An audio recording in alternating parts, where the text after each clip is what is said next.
Il presidente Zaia ha firmato la nuova ordinanza da domani al 31 agosto, tamponi a tappeto in aeroporto e porti, mentre si infiamma il dibattito sul Green Pass per andare al bar o salire sul bus. Muore durante un'immersione a Villa Simius in Sardegna a perdere la vita un istruttore sub trevigiano di 55 anni. Lo storico ponte di Bassano imbrattato dai vandali, è partita oggi la pulizia. I responsabili sono stati individuati, ora dovranno pagare. Sospesa con effetto immediato una dipendente dell'ULSS 2 Marca Trevigiana per aver pubblicato sui social esternazioni contro le vaccinazioni. Identificata la baby gang che aveva messo a segno alcune rapine in un parco pubblico di Padova, si tratta di minorenni, uno di loro ha soltanto 11 anni. Violenta lite in una casa di Treviso, un pregiudicato extracomunitario ha gettato olio bollente in faccia a un connazionale, la vittima in fin di vita, l'uomo arrestato per tentato omicidio. La storia, le emozioni, la fede della festa del Redentore di Venezia, dalla regata sul canale della Giudecca alla messa solenne nella Basilica Palladiana, le immagini in diretta su Antenna 3. Bentrovati, buonasera telespettatrici, telespettatori di Antenna 3. In primo piano di questa edizione regionale dei nostri telegiornali l'ordinanza di Zaia, firmata proprio in queste ore con una intensificazione dei tamponi in porti e aeroporti, mentre infiamma la polemica, il dibattito attorno al Green Pass. Annunciata domenica, la stretta è già realtà, d'altronde il virus non aspetta e l'andamento del contagio a livello internazionale è in continua e rapida ascesa. 238 i nuovi casi in Veneto nelle 24 ore, con Verona che resta maglia nera. Il presidente del Veneto Luca Zaia ha così firmato l'ordinanza che va a intensificare il monitoraggio attraverso tamponi a tappeto nei punti caldi di quest'estate 2021, aeroporti e porti innanzitutto, e questo con validità immediata dal 20 luglio al 31 agosto. Attività prudenziale la definisce lo stesso Zaia, che riguarda in particolar modo chi arriva dai paesi già segnalati dal Centro Europeo di Prevenzione, le CDC, ovvero Regno Unito, Malta, Spagna, Grecia, Slovenia, Croazia, Paesi Bassi, Belgio, Francia, Cipro, Lussemburgo, Romania e Bulgaria.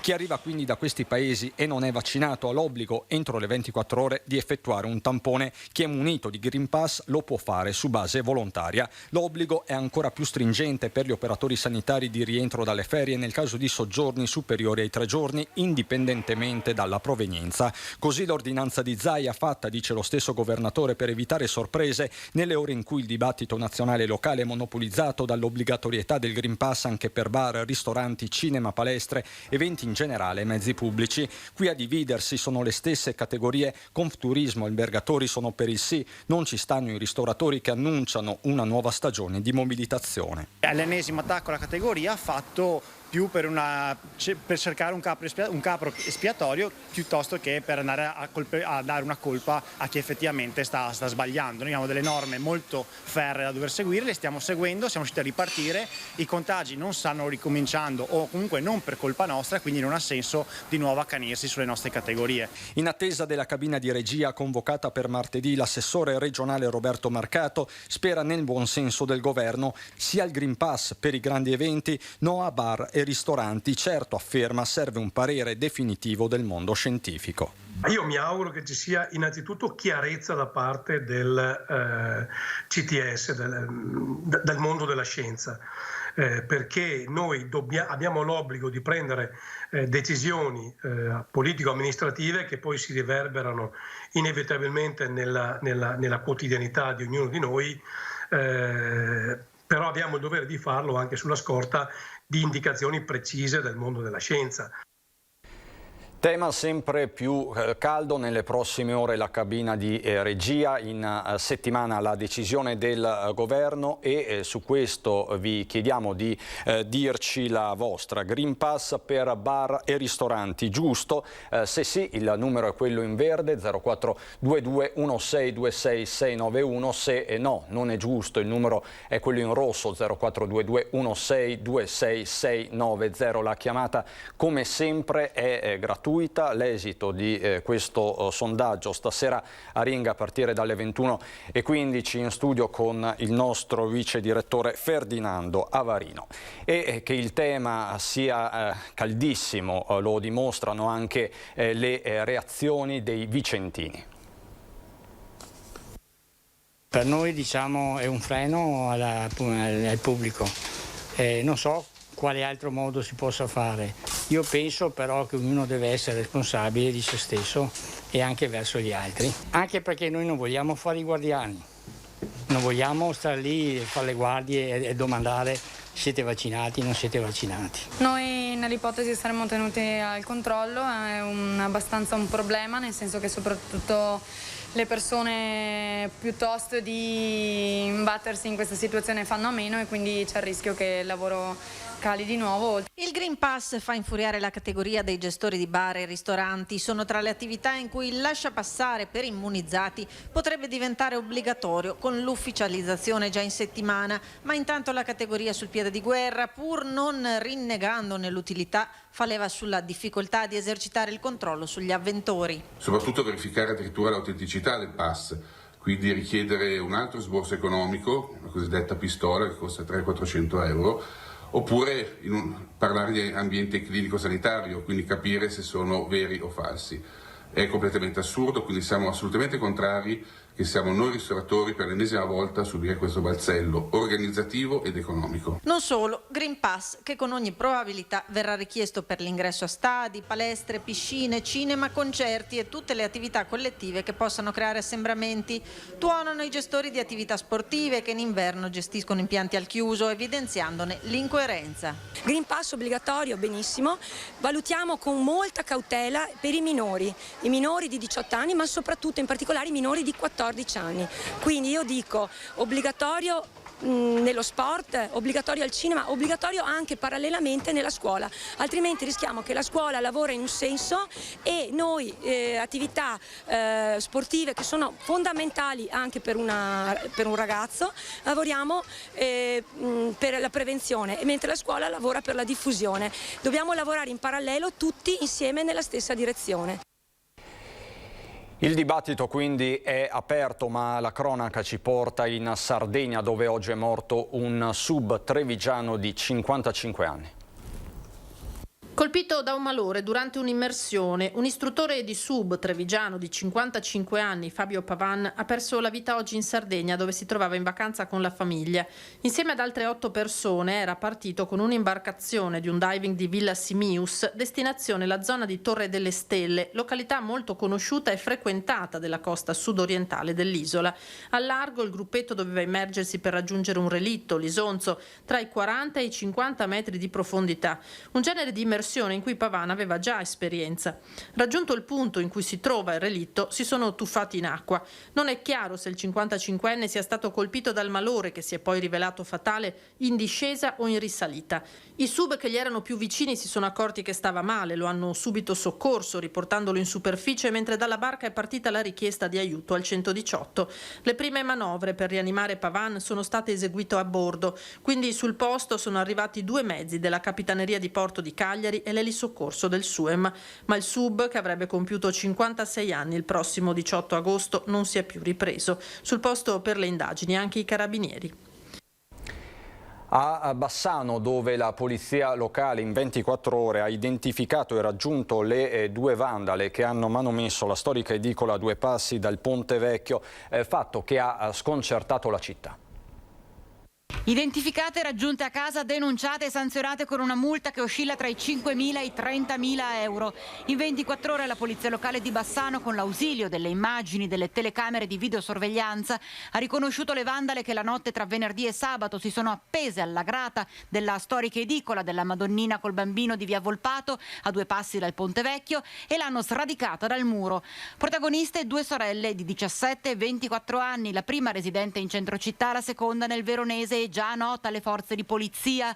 Dal video si vede chiaramente la più grande delle 2 che si dondola alla grata, che viene completamente divelta. Le 2, vista la malparata, sono scappate, ma la loro fuga è durata davvero poco. Sconcertante la loro giustificazione. Hanno detto che volevano emulare alcuni alcuni servizi che vedevano su TikTok, per cui la gente fa così, anche loro volevano farle. Per entrambe è linea dura la denuncia per danneggiamento aggravato dal fatto che si tratta di centro storico e una sanzione pesantissima per atti osceni in luogo pubblico, visti gli atteggiamenti che avevano tenuto poco prima sul Ponte Vecchio. E a proposito del Ponte Vecchio, oggi è stato sottoposto a un attento restauro a causa dell'atto di vandalismo subito poche settimane fa. Ora i responsabili dovranno ripagare tutto. Abbiamo provveduto a togliere le scritte con dei pennarelli con il solvente adeguato, dopodiché sono state ripristinate le stuccature dove erano stati fatti anche i graffi e adesso distribuiamo di nuovo il colore sulla parte individuata, su tutto il mancorrente in realtà bisogna distribuirlo. Perché sennò si vedrebbero i segni. Un po' di residuo si vede, poi comunque il solvente ha un po' impoverito il legante del colore precedente. Enrica Vinante, la restauratrice di Trento che si è occupata della sistemazione del Ponte Vecchio di Bassano dopo l'imbrattamento delle scorse settimane da parte di due giovani, uno di Rossano Veneto e l'altro di Montebelluna, 19 e 20 anni, avvenuto all'inizio dello scorso giugno. Una vicenda che aveva scosso e parecchio le persone, vista la concomitanza e la riconsegna alla città del restaurato monumento nazionale dopo anni di interventi. Durissimo all'epoca anche il presidente del Veneto, Luca Zaia. Dopo l'appello lanciato attraverso Rete Veneta, ricorderete, il gruppetto, immortalato anche in questo caso dalle telecamere di videosorveglianza, si era presentato al comando della polizia locale e si era costituito. Nello specifico 2 gli autori materiali degli imbrattamenti e degli sfregi sulle balaustre e sulle colonne, mentre la posizione degli altri 4 è al vaglio degli inquirenti. Vinante conosce bene il manufatto palladiano perché ha lavorato con la Inco di Pergine e Valsugana per il restauro delle colonnine delle balaustre di legno del ponte. Per l'intera giornata quindi 2 restauratori hanno lavorato per riportare allo splendore il monumento nazionale. L'intervento sarà pagato interamente dai responsabili dei vandalismi. Ritorniamo ai temi sanitari, ai temi del Covid, perché continua la battaglia della Direzione Generale dell'ULSS 2 Marca Trevigiana nei confronti degli operatori Novax. È stata sospesa una dipendente per alcune sue esternazioni contro le vaccinazioni fatte sui social.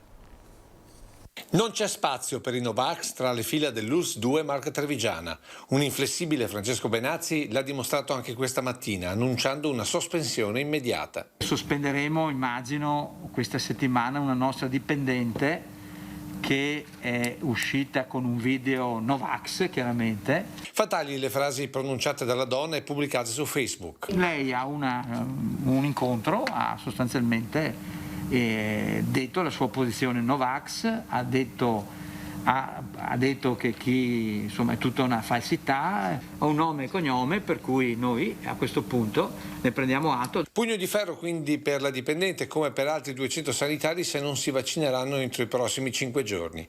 Un direttore generale che non dimentica chi ha attaccato e attacca l'operato dell'ULSS sui social. Se noi abbiamo nomi e cognomi e riusciamo a farlo, esistono le querele, noi le facciamo volentieri, non ci tiriamo indietro. Ecco. Nel frattempo arriva un dato importante sulle vaccinazioni. Con ieri sera abbiamo raggiunto il 50% della copertura over 12 con le seconde dosi, quindi cioè abbiamo fatto 397.061 cicli completi. Poi c'è la situazione ricoverati che seppur di poco stanno aumentando. Abbiamo all'interno ricoverato un Novax dichiarato di 52 anni che è in terapia intensiva. Abbiamo anche un nuovo arrivo, un ragazzo rispetto a me, un ragazzo di 39 anni, arrivato oggi, però è un po' lo fiore, questo non è un Novax, è uno che vuole vaccinarsi.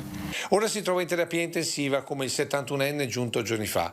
Agli infettivi invece gli altri 2 ricoverati, una donna di 60 anni e un 28enne, tutti non vaccinati. La preoccupazione del direttore riguarda i nuovi vaccinati. Qual è la fascia d'età che la impensierisce di più? Beh, chiaramente quella che va dai 12 ai 29 anni, oggi perché sono quelli un po' più restii a vaccinarsi, e poi qualche over 60 persone quindi più a rischio che adesso stiamo chiamando, mi auguro rispondano all'appello, perché come dire sono le persone che effettivamente nel momento in cui non si vaccinano possono essere candidate al ricovero ospedaliero. Persone che ovviamente sono a rischio, soprattutto variante Delta. Da qui l'opera che prosegue sul fronte del sequenziamento da parte dell'ULSS 3. ULSS 3 Serenissima al lavoro per capire le sostituzioni del virus avvenute nella sua progressione, ovvero la sua mutazione, la ricerca per sequenziare il genoma del virus, per individuare prioritariamente la presenza della variante inglese, poi la presenza della variante brasiliana e, se necessario, anche quella sudafricana. Sistema di analisi di monitoraggio dentro il quale il laboratorio dell'ULSS 3 veneziana invia settimanalmente all'Istituto Zooprofilattico del Veneto una serie di tamponi positivi. Noi abbiamo messo in atto tutti i sistemi analitici necessari per sorvegliare tutta l'evoluzione che il virus può avere, quindi dalla caratterizzazione della variante preponderante oggi, cioè l'alfa, la variante originalmente scoperta in Inghilterra, fino alla delta e tutte quelle che verranno da adesso in poi. Di fronte ai casi di variante inglese si allarga lo spettro dell'indagine epidemiologica per individuare i contatti, anche aumentando l'indagine retrospettiva dalle consuete 48 ore fino a 14 giorni. Infine, alle persone cui si evidenzia una positività dovuta alla variante inglese vengono invitate ad osservare con il massimo rigore le misure di distanziamento e le regole relative all'uso dei dispositivi di protezione, rese ancora più stringenti proprio dalla maggior virulenza della variante stessa. Abbiamo un esempio sotto gli occhi. L'anno scorso l'influenza A, l'influenza B sono sparite. Sono sparite conseguentemente all'isolamento, conseguentemente sicuramente al lockdown, ma conseguentemente alla messa in atto di tutte norme precauzionali, l'uso della mascherina e l'igiene delle mani soprattutto. Questo sicuramente non debellerà il virus, ma ci permetterà di contenerlo maggiormente. A Padova adesso per parlare di un'operazione sgominata, una baby gang. C'era anche un ragazzino di 11 anni. Un bambino di 11 anni insieme a 3 quattordicenni ha rapinato sabato scorso nel pomeriggio nel parco di via Paolo VI a Vigo d'Arzere 2 ragazzini dodicenni costretti a consegnare 50 euro alla banda. Dopo la denuncia da parte dei genitori delle vittime, i carabinieri della locale caserma hanno in breve tempo individuato e denunciato i 3 minorenni che sotto pressioni e minacce, anche con l'uso di un coltellino, avevano estorto la somma. I 3 quattordicenni, 2 abitanti in paese e il terzo a Selvazzano, sono stati segnalati al Tribunale dei minori e denunciati in stato di libertà per rapina in concorso. Il più piccolo, come detto di 11 anni, fratello di uno di loro e presente sul luogo del reato, non è imputabile, data la giovanissima età. Lite furibonda a Treviso tra 2 extracomunitari, finisce con un'aggressione con l'olio bollente. Una persona è in fin di vita mentre l'altro è stato arrestato. Ha gettato dell'olio bollente in pieno volto ad un conoscente, accaduto a Treviso in via Borgofuro. Una lite violenta fra 2 centroafricani. Si trovavano all'interno di una casa con altre 2 persone. È stato uno scatto estremamente violento, queste persone erano riunite in un'abitazione, c'erano delle discussioni, a un certo punto la discussione è degenerata, quindi questa persona ha preso di mira un suo connazionale, l'ha colpito violentemente, prima con dell'olio bollente. L'aggressore, pluripregiudicato e in Italia senza permesso di soggiorno, ha continuato a colpire il 26enne ripetutamente al capo con la padella utilizzata poco prima. La vittima si è accasciata a terra, ma la furia dell'uomo non si è placata fino a quando ha abbandonato l'abitazione ed è fuggito. Si è rifugiato da un connazionale poco distante dal luogo dell'aggressione. Immediato l'intervento delle volanti, degli uomini della squadra mobile e della scientifica. C'è stato l'immediato anche rintraccio dell'aggressore che ha cercato di fuggire e di mettersi al sicuro, ma insomma, questo tentativo è stato immediatamente troncato ed è stata assicurata la giustizia. Prima di essere bloccato l'uomo si è scagliato anche contro i poliziotti, che sono riusciti comunque a immobilizzarlo e portarlo in questura. Grave la vittima, ricoverata in ospedale con ustioni sul 30% del corpo. La vittima sta in condizioni abbastanza serie e quindi è ricoverata in un reparto di grandi ustionati, rischia la vita, per cui l'aggressore è accusato al momento di tentato omicidio. Oltre che di lesioni, poi hanno anche provato a resistere agli agenti delle volanti e quindi resistenza al pubblico ufficiale. Altre 2 persone, tra cui la proprietaria della casa, una cittadina italiana, sono state portate in ospedale per essere medicate. Entrambe sono state raggiunte dagli schizzi di olio bollente. Nel corso dell'operazione la polizia ha trovato e sequestrato un piccolo quantitativo di stupefacente. Ritorniamo a parlare di Covid. C'è un nuovo studio sulla questione degli anticorpi fatto a Vo. Gli anticorpi anti-SARS-CoV-2 durano 9 mesi, sia nei sintomatici che negli asintomatici. È quanto emerge dai dati dell'indagine di Vo condotta dal gruppo del professor Andrea Crisanti dell'Università di Padova, in collaborazione con l'Imperial College di Londra. Secondo i nuovi dati ottenuti analizzando i livelli anticorpali nei soggetti che risultarono positivi nella prima indagine eseguita a Vo, il 98,8% delle persone infette a febbraio-marzo 2020 ha mostrato livelli rilevabili di anticorpi anche a novembre. Lo studio ha utilizzato 3 diversi tipi di test che rilevano diversi tipi di anticorpi che corrispondono a diverse parti del virus. I risultati hanno mostrato che mentre tutti i tipi di anticorpi sono andati in serio declino tra maggio e novembre, il tasso di decadimento variava a seconda del test. È stato anche rilevato in alcuni casi un aumento delle difese anticorpali, fenomeno che suggerisce possibili reinfezioni da virus in alcuni soggetti.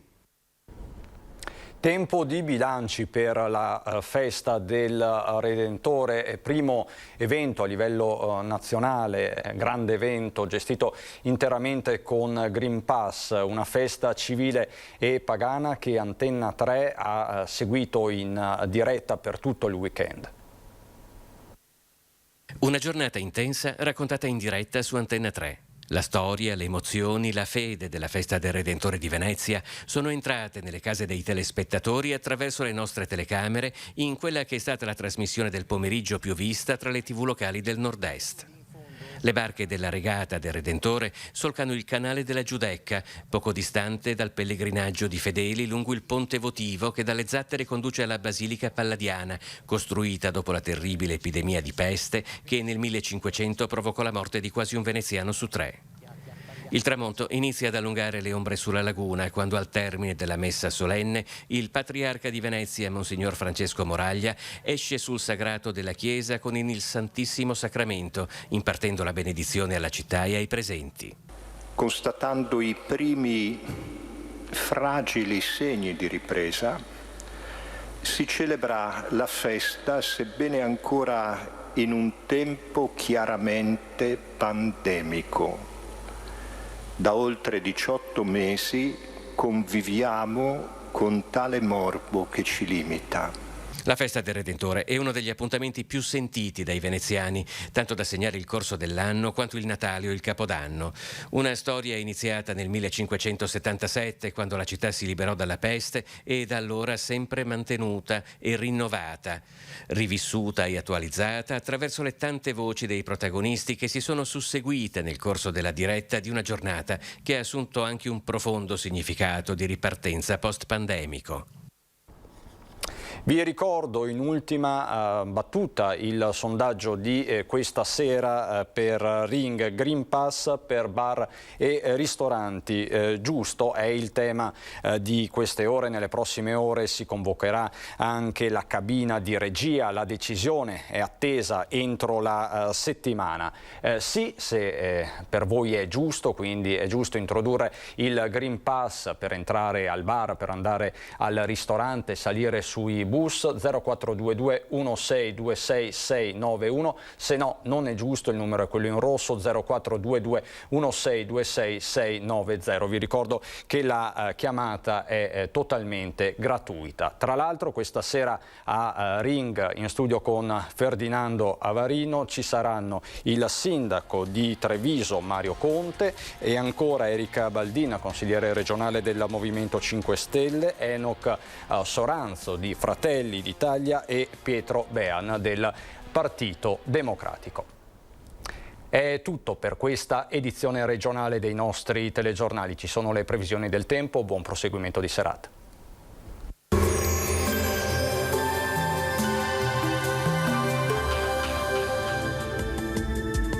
Bentrovati al meteo. Pressione atmosferica in aumento, avremo dunque una maggiore stabilizzazione del tempo e caldo di nuovo intenso. Vediamo insieme il dettaglio di martedì 20 luglio. Sul Veneto sarà una giornata ampiamente soleggiata con cielo sereno o al massimo velato. Da segnalare solamente qualche addensamento nel corso del pomeriggio sui settori montuosi dove non si escludono anche dei veloci acquazzoni. Temperature in aumento, minime comprese tra 18 e 24 gradi, valori massimi compresi invece tra i 27 e i 34 gradi all'incirca. Ci spostiamo ora sul Friuli Venezia Giulia, dove anche qui sarà soleggiato dappertutto. Col passare delle ore però saranno possibili dei piovaschi in montagna. Temperature minime tra 18 e 22 gradi, massime oscillanti invece tra i 29 e i 31 gradi. Infine diamo uno sguardo alla situazione del Trentino Alto Adige. Anche qui ci sarà il sole dappertutto, il cielo si presenterà sereno o poco nuvoloso. Temperature minime intorno ai 18 gradi, massime infine sui 30-32 gradi. Dal meteo di Antena 3 per ora è tutto, grazie per l'attenzione, arrivederci al prossimo aggiornamento.